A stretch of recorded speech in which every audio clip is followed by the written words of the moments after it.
उत्तराखंड दौरे पर रहेंगे आज गृह मंत्री अमित शाह, एक बैठक में होंगे शामिल।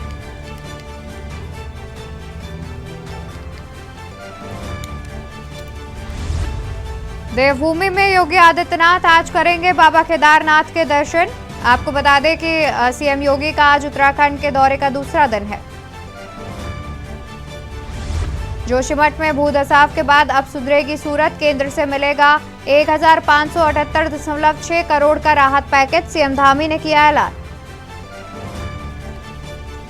राहुल गांधी के अभद्र पोस्टर को लेकर कांग्रेस में उबाल, कार्यकर्ताओं ने किया भाजपा का पुतला दहन, जमकर मचाया बवाल।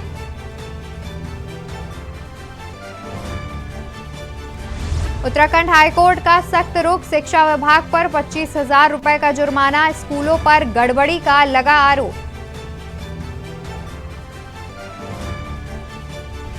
चारधाम यात्रा में टूटा रिकॉर्ड, चारों धामों में अब तक 44,98,529 श्रद्धालुओं ने किया दर्शन, टूटे पिछले सारे रिकॉर्ड। आप देख रहे हैं के न्यूज, खबरों का सारथी।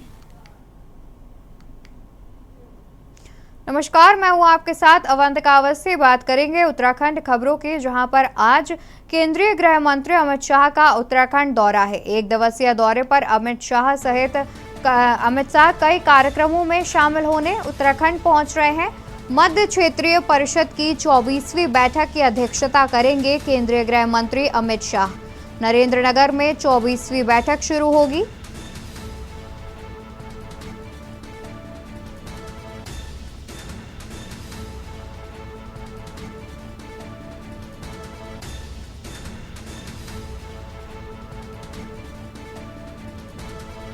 बता दें कि 49वीं अखिल भारतीय पुलिस विज्ञान कांग्रेस का होगा उद्घाटन। शाम 4 बजे वन अनुसंधान संस्थान में होगी पुलिस विज्ञान कांग्रेस। शाम 4 बजे पुलिस विज्ञान कांग्रेस का आयोजन किया जाएगा। Bhajpa social media IT cell की टीमों को केंद्रीय गृह मंत्री करेंगे संबोधित। लोकसभा चुनाव के मद्देनजर कार्यकर्ताओं को भी करेंगे सक्रिय। वहीं बता दें कि आज शाम 7 बजे बलवीर रोड स्थित भाजपा मुख्यालय पहुंचेंगे गृह मंत्री अमित शाह। केंद्रीय गृह मंत्री अमित शाह का आज है उत्तराखंड दौरा। बता दें कि एक दिवसीय उत्तराखंड दौरे पर अमित शाह पहुंच रहे हैं, जो कि कई कार्यक्रमों में शामिल होंगे। कई कार्यक्रमों में शामिल होने के लिए एक दिवसीय उत्तराखंड दौरे पर पहुंच रहे हैं केंद्रीय गृह मंत्री। मध्य क्षेत्रीय परिषद की 24वीं बैठक में होंगे शामिल। नरेंद्रनगर में शुरू की जाएगी 24वीं बैठक।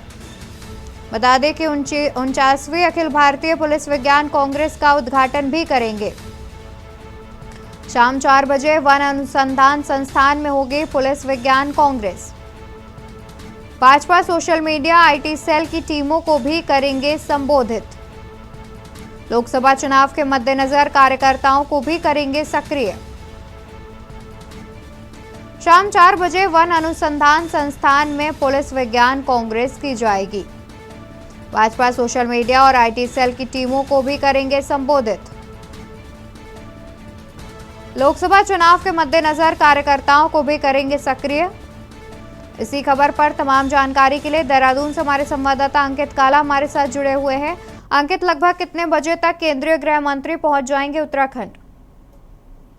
देखिए अवंतिका, आपसे थोड़ी देर में केंद्रीय गृह मंत्री अमित शाह जॉलीग्रांट एयरपोर्ट पहुंचने वाले हैं। मिली जानकारी के मुताबिक करीबन 11 बजे के करीबन केंद्रीय गृह मंत्री अमित शाह विशेष विमान से उत्तराखंड की धरती पर पहुंचेंगे और यहां पर पार्टी के तमाम कार्यकर्ता पदाधिकारी, मुख्यमंत्री पुष्कर सिंह धामी उनका भव्य स्वागत करेंगे और इसके बाद फिर नरेंद्रनगर में होने वाली मध्य क्षेत्रीय परिषद की इस बैठक में बतौर मुख्य अतिथि केंद्रीय गृह मंत्री अमित शाह प्रतिभाग करते हुए नजर आएंगे। तो अवंतिका, ये 24वीं मध्य क्षेत्रीय परिषद की बैठक है जिसकी अध्यक्षता केंद्रीय गृह मंत्री अमित शाह करेंगे और इस बैठक में कई महत्वपूर्ण प्रस्तावों पर चर्चा की जाएगी और इसके साथ ही साथ फिर केंद्रीय गृह मंत्री अमित शाह वन अनुसंधान जो FRI है वहां पर पहुंचेंगे। यहाँ पर 39वीं अखिल भारतीय विज्ञान कांग्रेस पुलिस विज्ञान कांग्रेस का आयोजन किया गया है। इसका उद्घाटन करते हुए केंद्रीय गृह मंत्री अमित शाह नजर आएंगे और इसके बाद फिर देर शाम उनका भाजपा मुख्यालय पहुंचने का कार्यक्रम है। यहाँ पर पार्टी के कार्यकर्ता और पदाधिकारियों को संबोधित करेंगे और जिस तरीके से 2024 के इलेक्शन नजदीक है, ऐसे में माना जा रहा है कि 2024 से पहले कार्यकर्ताओं की नब्ज टटोलेंगे और कहीं ना कहीं उन पर जोश पड़ते हुए नजर आएंगे। जी बिल्कुल, आज केंद्रीय गृह मंत्री उत्तराखंड के एक दिवसीय दौरे पर हैं, जिसमें वो कई जो बैठकें हैं उनमें शामिल होंगे, कई कार्यक्रमों में भी शामिल होंगे। शुक्रिया आपका तमाम जानकारी हम तक पहुंचाने के लिए। तो बता दें कि आज केंद्रीय गृह मंत्री अमित शाह का एक दिवसीय उत्तराखंड दौरा है, जहां पर वो अब से कुछ ही देर में करीब 11 बजे के आसपास जॉलीग्रांट एयरपोर्ट पहुंच जाएंगे। इसके बाद वो कई कार्यक्रमों में हिस्सा लेंगे, जिसमें 49वीं अखिल भारतीय पुलिस विज्ञान कांग्रेस का उद्घाटन करेंगे। शाम 4 बजे अनुसंधान संस्थान में पुलिस विज्ञान कांग्रेस का कार्यक्रम होगा। आगे बढ़ेंगे, जहां पर उत्तराखंड में यूपी के सीएम योगी आदित्यनाथ आज जाएंगे केदारनाथ। उत्तराखंड में उत्तर प्रदेश के मुख्यमंत्री हैं योगी आदित्यनाथ, जहां पर सीएम योगी आदित्यनाथ आज केदारनाथ जाएंगे। केदारनाथ में पूजा अर्चना करने जाएंगे मुख्यमंत्री योगी आदित्यनाथ। शाम को आरती में भी शामिल होंगे मुख्यमंत्री।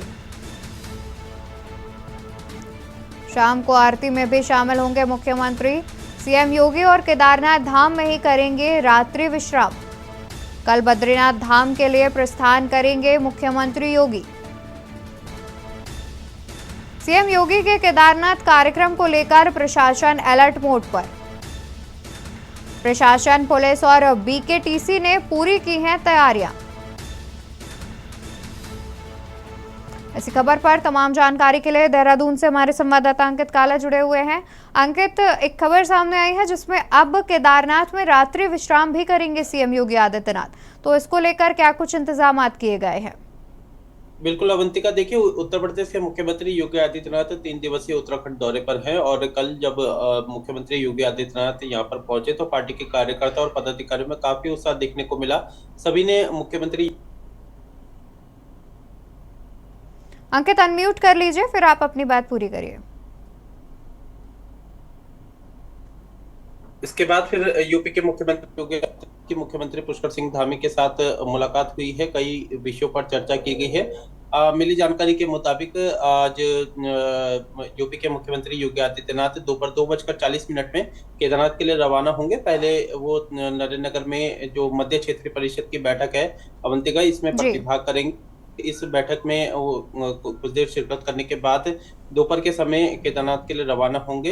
नरेंद्र नगर से उनका रुद्रप्रयाग जाने का कार्यक्रम है। यहाँ पर वो करीबन 3:30 बजे केदारनाथ हेलीपैड में पहुंच जाएंगे। यहाँ पर भी पार्टी के कार्यकर्ता और पदाधिकारी उनका भव्य स्वागत करेंगे और इसके बाद फिर उनका पूजा अर्चना करने का कार्यक्रम है केदारनाथ धाम में। इस दौरान वो देश और प्रदेशवासियों की खुशहाली की, उनकी समृद्धि की कामना बाबा केदार से करते हुए नजर आएंगे। इसके बाद फिर शाम को जो गंगा आरती है उसमें भी वो प्रतिभाग करेंगे, इस तरीके की जानकारी मिल रही है अवंतिका। इसके बाद फिर कल उनका बद्रीनाथ जाने का कार्यक्रम है। बद्रीनाथ में मुख्यमंत्री योगी आदित्यनाथ पूजा अर्चना करेंगे और बद्रीनाथ धाम में देश और प्रदेशवासियों की खुशहाली की कामना करेंगे, उनकी सुख समृद्धि की कामना करते हुए नजर आएंगे और इसके बाद फिर यूपी के लिए मुख्यमंत्री योगी आदित्यनाथ रवाना होंगे।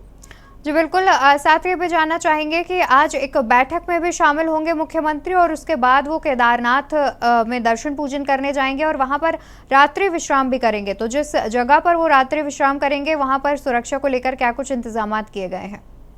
बिल्कुल, देखिए अभी जो जानकारी है मध्य क्षेत्रीय परिषद की ये जो 24वीं बैठक नरेंद्र नगर में हो रही है, इसमें मुख्यमंत्री योगी आदित्यनाथ प्रतिभाग करेंगे।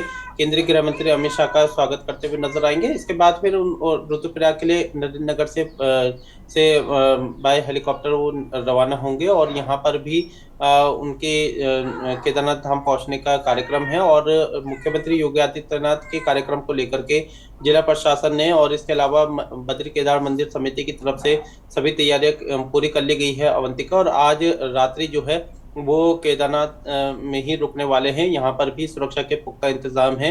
इसके बाद फिर कल उनका बद्रीनाथ जाने का कार्यक्रम है, जिसको देखते हुए सुरक्षा व्यवस्था के पुख्ता इंतजाम किए गए हैं। भारी सुरक्षा बल को वहां पर तैनात किया गया है और मुख्यमंत्री योगी आदित्यनाथ के दौरे को देखते हुए 3 घंटे से पहले सभी पुलिस कर्मचारियों और अधिकारियों को पहुंचने के निर्देश दिए गए। जी बिल्कुल, शुक्रिया आपका अंकित, तमाम जानकारी हम तक पहुंचाने के लिए। तो आपको बता दें कि आज मुख्यमंत्री योगी आदित्यनाथ केदारनाथ धाम जाएंगे दर्शन पूजन करने। उससे पहले वो मध्य क्षेत्रीय परिषद की बैठक में प्रतिभाग करेंगे और करीब 2:40 पर केदारनाथ के लिए रवाना हो जाएंगे।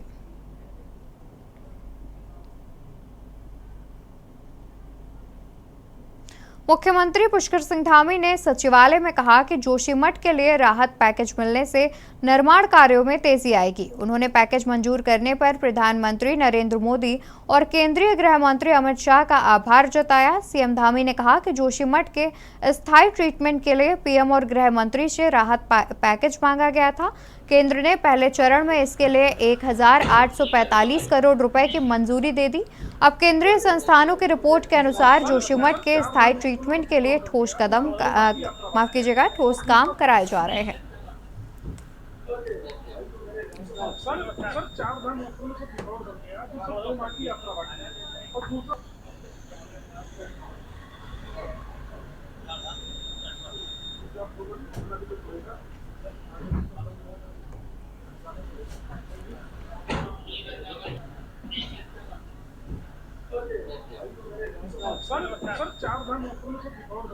मैं आदरणीय प्रधानमंत्री जी का धन्यवाद करना चाहता हूं, आदरणीय गृह मंत्री जी का धन्यवाद करना चाहता हूं कि जब से जोशीमठ की त्रासदी हुई, जब से ये भूस्खलन हुआ, वहां पर आपदा की स्थिति पैदा हुई, लगातार हर बार उन्होंने हमको भरोसा दिया, आश्वासन दिया कि उत्तराखंड की जोशीमठ के लोगों की पूरी मदद की जाएगी। उसी क्रम में आज हमको ये धनराशि प्राप्त हो गई है। निश्चित रूप से धनराशि मिलने से अब तेजी से सारे पुनर्वास और विस्थापन और विकास के और पुनर्निर्माण के सारे कार्य वहां पर संपन्न होंगे। सर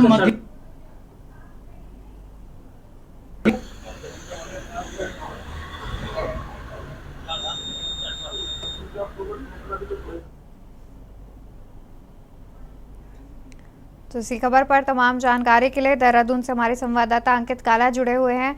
जी अंकित, क्या कुछ जानकारी है?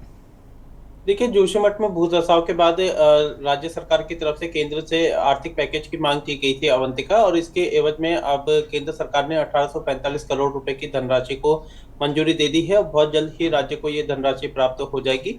और इस संबंध में मुख्यमंत्री पुष्कर सिंह धामी से जब बातचीत की गई तो उनका कहना था कि सरकार की सबसे पहले प्राथमिकता है कि जो प्रभावित लोग हैं उनका पुनर्वास किस तरीके से हो और जोशीमठ में किस तरीके से आगे विकास कार्य किए जाएं, और जो भी तमाम जो रिपोर्ट आई है उसके आधार पर सरकार चाहेगी कि अब आने वाले समय में निर्माण कार्य किए जाए। तो पहले सरकार की तरफ से कोशिश की जा रही थी कि जल्द से जल्द जो प्रभावित है उनका पुनर्वास किया जाए, और इसी को सरकार आगे बढ़ाते हुए अब जो नई धनराशि प्राप्त होगी इससे अब जो पुनर्वास के कार्य हैं उसमें तेजी आएगी। बड़ी संख्या में लोग वहां पर इस समय जो दरार आई हुए जो मकान है उन पे रहने को मजबूर है। ऐसे में सरकार के सामने इस बजट की बड़ी मांग थी और इस मांग को केंद्र सरकार ने पूरा कर दिया है। ऐसे में अब सरकार पुनर्वास और विकास के कार्यों में और तेजी करती हुई नजर आएगी। जी बिल्कुल, साथ ही बताया जा रहा है कि कई तरह के काम भी किए जा रहे हैं, तो ऐसे कौन कौन से काम हैं जब बजट पास हुआ है तो उनमें किए जाएंगे प्रमुख रूप से? देखिए, सरकार ने अभी पहले वहां पर जो समितियां हैं अलग अलग उनकी रिपोर्ट मांगी है, इसके आधार पर सरकार आगे कार्य करेगी। इसके अलावा कई बाईपास के निर्माण कार्य किए जा रहे हैं और भी लोगों के जो जिस तरीके से वहां पर भूधसाव की घटना देखने को मिली है तो वहां पर भी ये घटना और न बढ़े इसको लेकर के भी तमाम कार्य किए जा रहे हैं, और भी कई कार्य जो है वो इस समय गतिमान में है, लेकिन उसमें बजट की आवश्यकता जरूर थी अवंतिका, और इस बजट को पूरा किया है केंद्र सरकार ने। तो इस बजट के आने के बाद अब सरकार इसका अध्ययन करेगी और इस अध्ययन के बाद और जो पिछली जो परियोजनाएं हैं जो इस समय रुकी हुई हैं या गतिमान हैं उनमें और तेजी लाई जाएगी। कोशिश की जाएगी कि जो प्रभावित लोग हैं उनका पुनर्वास सबसे पहले हो, उनके लिए आवास के निर्माण किए जाएंगे और जो भी मुआवजा धनराशि है वो सभी प्रभावितों को दी जाएगी ताकि आने वाले समय में कोई बड़ी दुर्घटना ना हो सके। जी बिल्कुल, शुक्रिया आपका अंकित तमाम जानकारी हम तक पहुंचाने के लिए। बता दें कि जोशीमठ में भूधसाव के बाद अब लोगों को राहत मिलेगी। केंद्र सरकार ने करीब 1835 करोड़ का बजट पास कर दिया है, जिसके बाद अब सरकार आगे काम वगैरह चालू कराएगी और कई ठोस कदम भी उठाएगी।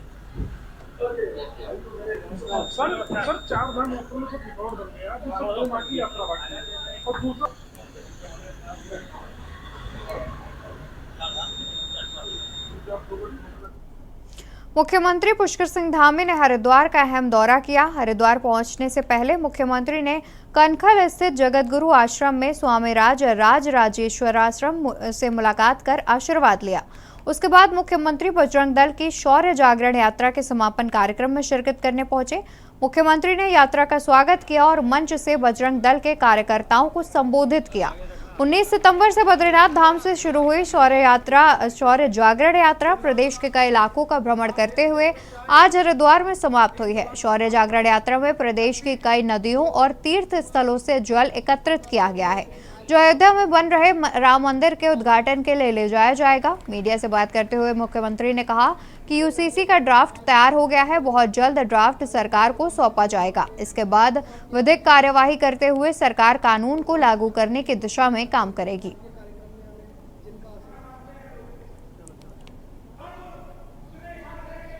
काम पूरा हो गया है, उनका संकलन भी कंप्लीट हो गया है। अब जल्द से जल्द जब भी हमको वो प्राप्त हो जाएगा तो हम जो विधि सम्मत जिसकी कार्रवाइयाँ होती हैं, जितने भी उस पर प्रावधान हैं, उन सभी को करते हुए आगे बढ़ेंगे और लागू करने की सीएम साहब।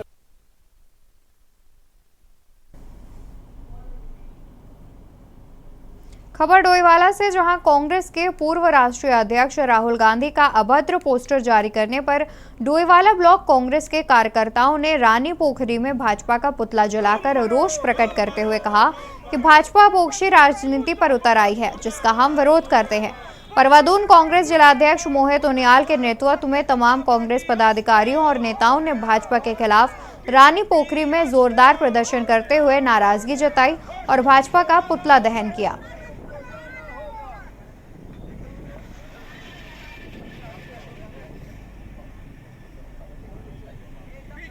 राजनीति करनी है, आप राजनीति कीजिए, मगर आप ऐसी ओछी राजनीति पे उतर आए हैं जिसको बिल्कुल बर्दाश्त नहीं किया जाएगा।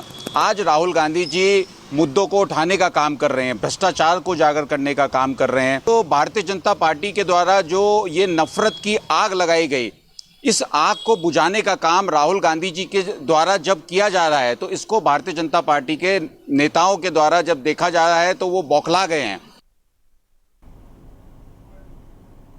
भारतीय जनता पार्टी के ट्विटर हैंडल पर कांग्रेस के शीर्ष नेता और पूर्व अध्यक्ष राहुल गांधी को रावण बताए जाने पर कांग्रेस पार्टी में उबाल है। कांग्रेस ने इसकी आलोचना की। वहीं देहरादून महानगर कांग्रेस के अध्यक्ष जसविंदर सिंह जोगी के नेतृत्व में एस्ले हॉल चौक पर सरकार का पुतला दहन किया गया। साथ ही भाजपा के खिलाफ जमकर नारेबाजी की गई। महानगर अध्यक्ष जसविंदर सिंह जोगी ने कहा कि भाजपा द्वारा राहुल गांधी को रावण बताए जाने की हम कड़ी निंदा करते हैं। भाजपा जो राम राज्य बनाना चाहती है, ऐसा राम राज्य हमें नहीं चाहिए जिसमें लूट हत्याएं होती हैं और मणिपुर में महिलाओं को नग्न अवस्था में घुमाया जाता है। आज कर्मचारी इतना मजबूर हो गया है कि अपनी पेंशन के लिए उसे सड़कों पर उतरना पड़ रहा है।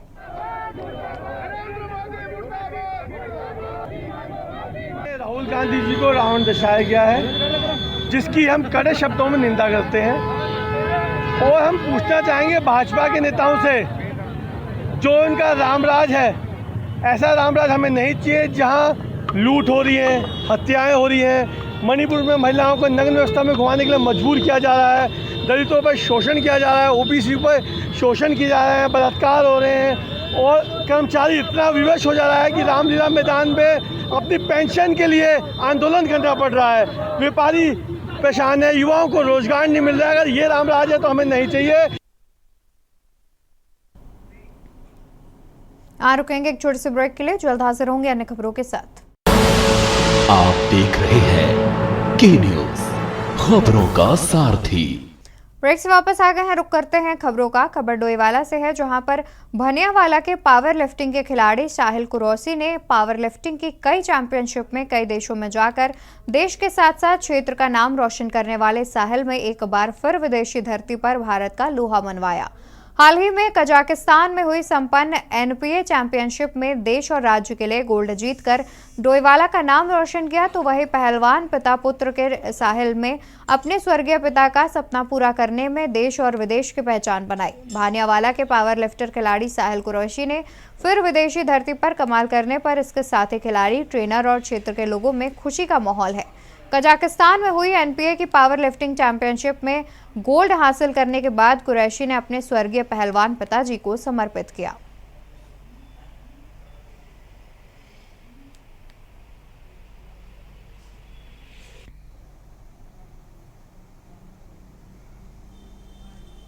लेटेस्ट मैं अभी कजाकिस्तान गया था और अभी वहाँ से मेरे 2 गोल्ड थे, फुल पावर लिफ्टिंग में और स्ट्रीक कल में गोल्ड मेडल था मेरा। और उससे पहले मैं बिश्केक गया था, सबसे पहले जो मेरी चैम्पियनशिप स्टार्ट, जहाँ से मेरी लाइफ जर्नी स्टार्ट हुई थी इंटरनेशनल चैम्पियनशिप की, वो बिश्केक से हुई थी।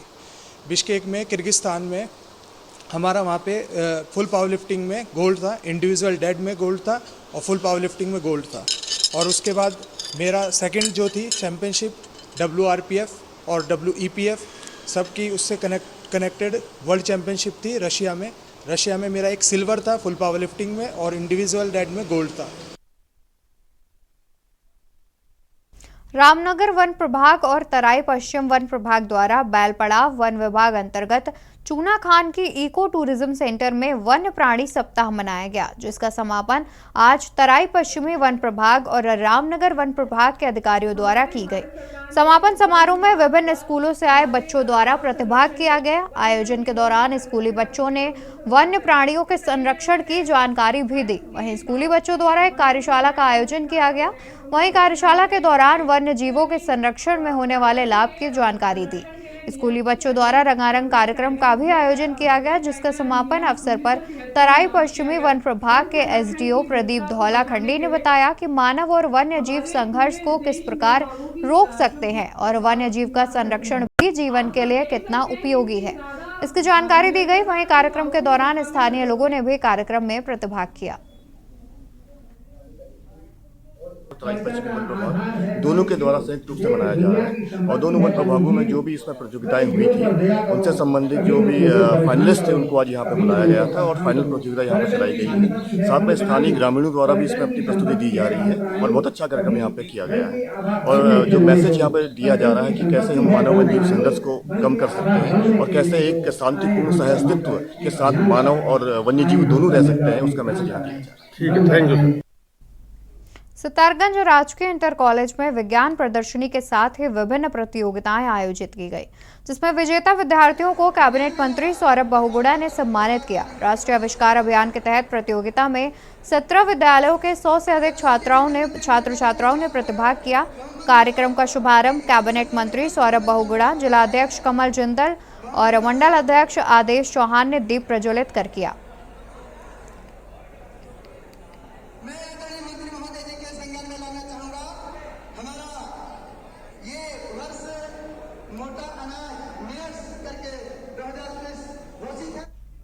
खबर देहरादून से, जहां RTO देहरादून ने अपने पद का दुरुपयोग करने का आरोप लगा है। RTI एक्टिविस्ट विजयवर्धन डंडरियाल ने मामले का खुलासा करते हुए कहा कि RTO में 5 टीन की शेड का निर्माण फाइलों के रखरखाव के लिए किया गया। उन्होंने कहा कि जब मेरे द्वारा RTI में पूछा गया कि जो आपने यह निर्माण करवाया उसमें कितना खर्चा आया, निर्माण के लिए किस माध्यम से करवाया और ठेकेदार से टेंडरिंग से करवाया गया या वर्क ऑर्डर पर अथवा किसी अखबार पर विज्ञापन निकलवाया गया, इसकी प्रति मांगने पर जवाब मिला कि कुछ सामान हमारे पास पड़ा था जबकि कुछ चेक पोस्टों से मंगवाया था। द्वारा एक RTI लगाई गई थी जिसमें कि आपने देखा होगा RTO के जो छत है ऊपर, उसमें 5 जो है बड़े बड़े जो है टीन शीट का निर्माण किया गया कमरों का, जिसमें इनके द्वारा बताया गया कि हम इसमें जो है जो फाइलें हैं वो रख रखाव के लिए हमने बनाया है। मैंने जब RTI लगाई तो मेरे द्वारा जब ये पूछा गया कि भाई ये जो निर्माण किया गया इसमें कितना खर्चा आया, इसे किस ठेकेदार ने बनवाया, उसके बिलों की मैंने प्रमाणित प्रति मांगी। उस पर मैंने कहा कि अगर आपके द्वारा ये निर्माण कराया गया तो क्या वर्क ऑर्डर पे कराया गया या टेंडरिंग से कराया गया या कहीं अखबार में विज्ञापन दिया गया। तो इनके द्वारा बताया गया कि ये जो हमारी ये जो सामग्री है, जो टीन शीट जो हम लाए हैं, ये लाए हम हमारे पास जहाँ पड़ा हुआ था कुछ, और कुछ जो हम चेक पोस्टों से मंगाया है। जबकि आप देखोगे बिल्कुल ब्रांड न्यू चादरें हैं। अगर यदि इन्होंने चेक पोस्टों से लाए हैं तो इस पर भी जांच होनी चाहिए क्योंकि अगर ये चेक पोस्टों से टीन शेड ये पूरा नया के नया अगर ये वहाँ से लेके आए हैं तो वहाँ पर इनके द्वारा प्लाई बोर्ड से क्यों वो नई चेक पोस्टों को बना के 19 लाख रुपए की सरकार की बंदरबांट जो है पैसों की बंदरबांट की गई। खबर हल्द्वानी से है, जहां DM नैनीताल ने शहर में निर्माणाधीन विभिन्न विकास कार्यों का स्थल निरीक्षण किया। जिलाधिकारी ने कालाडूंगी मार्ग पर GGIC का निरीक्षण किया। इसके अलावा रामपुर रोड में चल रहे चौड़ीकरण कार्य का स्थलीय निरीक्षण करते हुए अधिकारियों को आवश्यक दिशा निर्देश दिए।